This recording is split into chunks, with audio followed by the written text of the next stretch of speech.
Hoje a gente vai mergulhar na história de Salomão, um dos reis mais célebres de todos os tempos. Famoso pela sua sabedoria, pela construção daquele templo magnífico em Jerusalém, mas o seu reinado, que parecia de ouro, acabou em divisão, em conflito. Fica a pergunta: como um reino tão poderoso começou a desmoronar? A resposta, olha, está nas escolhas muito pessoais do próprio rei. Mil mulheres. É um número impressionante, né? Era essa a quantidade de mulheres no palácio de Salomão. O texto bíblico diz que eram 700 esposas, todas princesas, e mais 300 concubinas. Esse harém gigantesco não era só um símbolo de poder, ele acabou se tornando o estopim da sua ruína. E aqui a gente tem um paradoxo e tanto. Como é que o homem que recebeu o dom da sabedoria divina pôde cometer um erro tão fundamental? Essa história é um estudo de caso perfeito de como as decisões íntimas de um líder podem ter consequências que abalam uma nação inteira, mudando completamente o curso da história. Vamos entrar no centro da questão. O texto é bem direto. O rei Salomão amou muitas mulheres estrangeiras. E essas não foram escolhas feitas ao acaso. Eram, na verdade, alianças políticas. O problema é que elas vieram com um preço altíssimo, a quebra de um mandamento divino bem específico que existia para proteger a identidade cultural e religiosa de Israel. A nacionalidade dessas mulheres é um ponto central na história. Olha só, moabitas, amônitas, edomitas eram justamente os povos sobre os quais Deus tinha avisado aos israelitas para não se misturarem. O medo era exatamente esse, que os deuses deles acabassem desviando o coração do povo. E aqui está a regra preto no branco, que Salomão ignorou. O objetivo era muito claro: evitar a assimilação religiosa. A proibição não era sobre etnia, mas sobre lealdade. Ao se apegar a essas mulheres por alianças políticas, Salomão basicamente abriu a porta para tudo aquilo que o mandamento queria evitar. E, bem, o aviso profético se tornou realidade.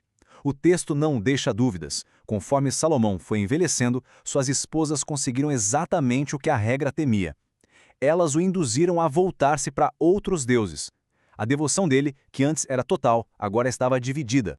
A narrativa faz uma comparação muito forte e direta com o pai dele, Davi.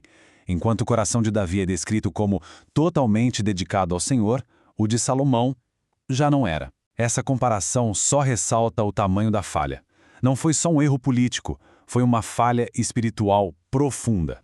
E a idolatria não ficou só no privado, não. Salomão agiu publicamente. Ele construiu altares para deuses como Astarote, Moloque e Camus, bem ali, no monte perto de Jerusalém, a cidade sagrada.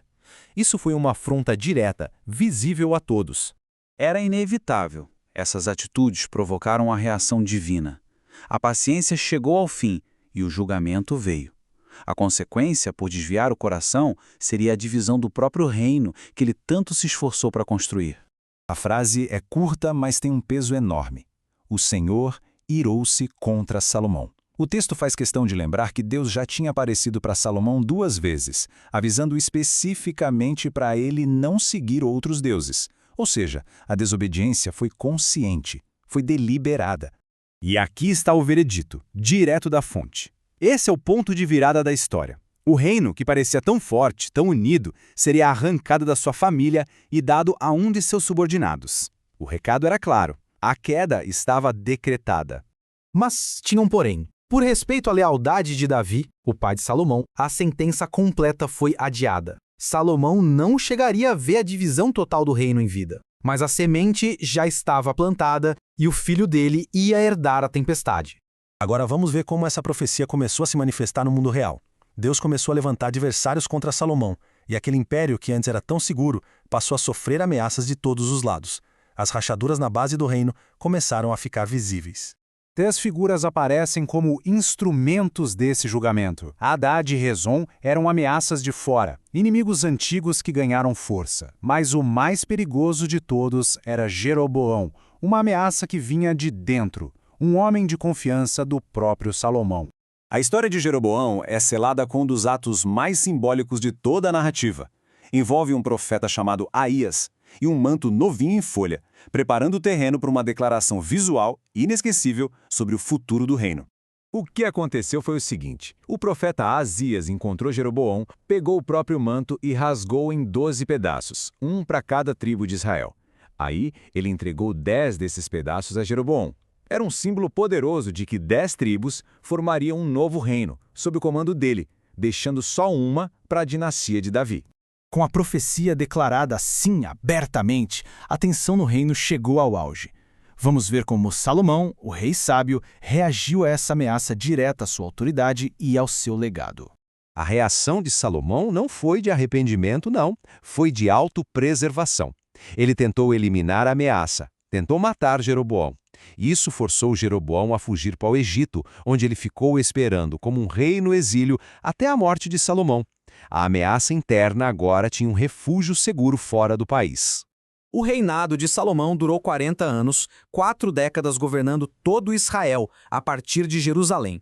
Foi uma era de paz, de prosperidade sem igual, o que torna essa divisão iminente algo ainda mais trágico. E finalmente, o tempo de Salomão chegou ao fim. Ele morreu, foi sepultado e seu filho, Roboão, subiu ao trono. Com isso, o último obstáculo para que a profecia se cumprisse foi removido. O palco estava pronto para a divisão do reino. E isso tudo deixa a gente com uma pergunta que ecoa através do tempo. A história de Salomão sugere uma conexão muito profunda entre o caráter pessoal e o destino público. Será que as falhas privadas de um líder inevitavelmente acabam transbordando para sua forma de governar? É algo para se pensar, sem dúvida.